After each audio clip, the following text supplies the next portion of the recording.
Assalamualaikum warahmatullahi wabarakatuh. Perkenalkan, nama saya Widya Ramadhani Lubis dari Universitas Islam Negeri Sumatera Utara, Fakultas Sains dan Teknologi Program Studi Biologi dengan NIM 0704201060. Tujuan dibuatnya video ini yaitu untuk memenuhi tugas akhir ujian semester pada mata kuliah Bahasa Indonesia yang diampu oleh Ibu Junaida MPD. Adapun materi kedua yang akan saya bawakan yaitu tentang ejaan bahasa Indonesia. Mari kita langsung saja ke videonya. Baiklah, kita masuk ke pembahasan yang pertama yaitu pengertian ejaan. Secara khusus, ejaan dapat diartikan sebagai pelambangan bunyi-bunyi huruf, baik huruf demi huruf maupun huruf yang disusun sudah menjadi kata, kelompok kata, maupun sebuah kalimat. Adapun secara umum, ejaan adalah ketentuan yang mengatur pelambangan bunyi-bunyi bahasa, termasuk pemisahan dan penggabungannya, yang dilengkapi oleh penggunaan tanda baca. Nah, poin yang kedua yaitu jenis-jenis ejaan. Ejaan memiliki beberapa jenis. Yang pertama yaitu ejaan Van Ophuijsen. Ejaan Van Ophuijsen ditetapkan pada tahun 1901 dengan diterbitkannya buku yang berjudul Kitab Logat Melayu atau ditulisnya Kitab Logat Melaju. Nah, hal-hal yang menonjol dalam ejaan Van Ophuijsen ini yaitu yang pertama, huruf Y yang ditulis menjadi huruf J.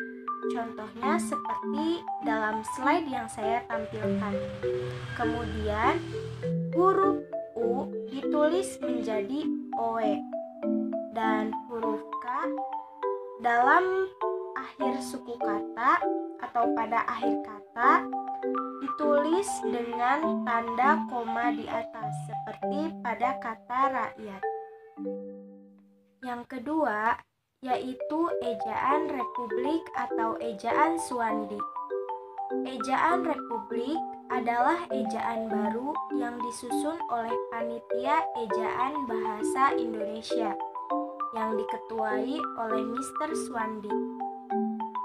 Adapun penyusunan ejaan baru ini dimaksudkan untuk menyempurnakan ejaan yang berlaku sebelumnya, yaitu ejaan Van Ophuijsen, serta untuk menyederhanakan sistem ejaan bahasa Indonesia. Ejaan Republik diresmikan pada tanggal 19 Maret tahun 1947. Nah, yang menonjol dari ejaan Republik ini yaitu yang pertama huruf OE diganti menjadi huruf U, misalnya pada kata umum. Kemudian tanda koma di atas ditulis menjadi K. Selanjutnya yaitu ejaan pembaharuan. Ejaan pembaharuan merupakan suatu ejaan yang direncanakan untuk memperbaharui ejaan Republik atau ejaan Suwandi. Penyusunan ejaan ini dilakukan oleh Panitia Ejaan Pembaharuan Bahasa Indonesia. Nah, panitia ini dibentuk berdasarkan SK Menteri Pendidikan, Pengajaran dan Kebudayaan nomor 448/S pada tanggal 19 Juli 1956. Surat keputusan ini sebagai tindak lanjut dari sebuah Kongres Bahasa Indonesia II yang dilaksanakan di Kota Medan. Adapun ciri-ciri dari ejaan pembaharuan yaitu gabungan konsonan DJ diubah menjadi J.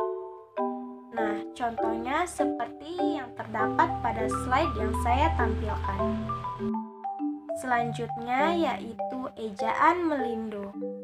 Ejaan Melindo merupakan ejaan yang disusun atas kerjasama antara pihak Indonesia dan pihak Persekutuan Tanah Melayu atau Tanah Malaysia. Kedua negara tersebut tergabung dalam kepanitiaan Panitia Kerjasama Bahasa Melayu Bahasa Indonesia.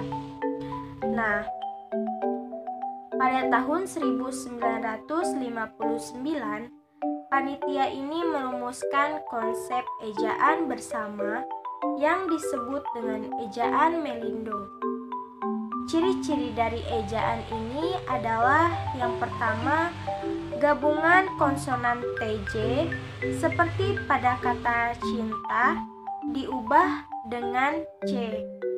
Kemudian, gabungan konsonan NJ seperti pada kata nyonya diganti menjadi NC.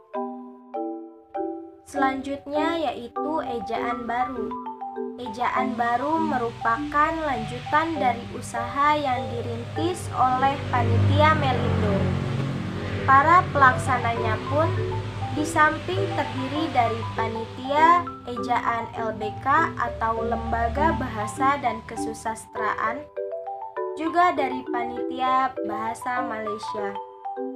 Nah, panitia ini berhasil merumuskan suatu konsep baru yang diberi nama ejaan baru. Kepanitiaan ini dibentuk berdasarkan SK Menteri P dan K nomor 62/67 tanggal 19 September pada tahun 1967. Adapun perubahan yang terdapat dalam ejaan baru ini, yang pertama, gabungan konsonan DJ diubah menjadi J. Yang kedua, gabungan konsonan TJ diubah menjadi C.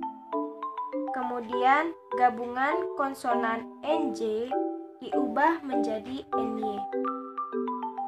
Kemudian yaitu ejaan yang disempurnakan atau yang kita kenal sebagai EYD.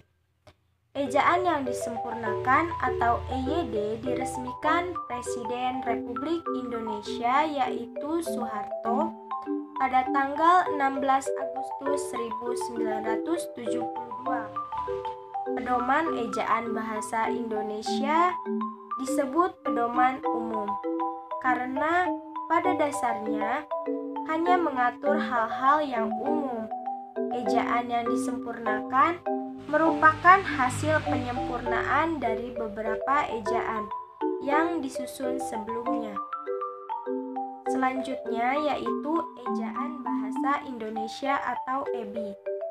Ejaan bahasa Indonesia atau EBI adalah ejaan bahasa Indonesia yang berlaku sejak tahun 2015 berdasarkan Peraturan Menteri Pendidikan dan Kebudayaan Republik Indonesia Nomor 50 Tahun 2015 tentang pedoman umum ejaan bahasa Indonesia. Ejaan ini pengganti dari ejaan yang disempurnakan. Nah, adapun fungsi-fungsi dari ejaan dalam bahasa Indonesia yaitu yang pertama sebagai landasan pembukuan tata bahasa, yang kedua yaitu sebagai landasan pembakuan kosakata dan peristilahan, yang ketiga yaitu sebagai alat penyaring dari masuknya unsur-unsur bahasa lain secara kosakata maupun istilah ke dalam bahasa Indonesia. Baiklah, cukup sekian yang dapat saya sampaikan. Semoga apa yang saya sampaikan dapat diambil manfaatnya. Mohon maaf apabila terdapat beberapa kekurangan dalam video yang saya tampilkan. Terima kasih. Wassalamualaikum warahmatullahi wabarakatuh.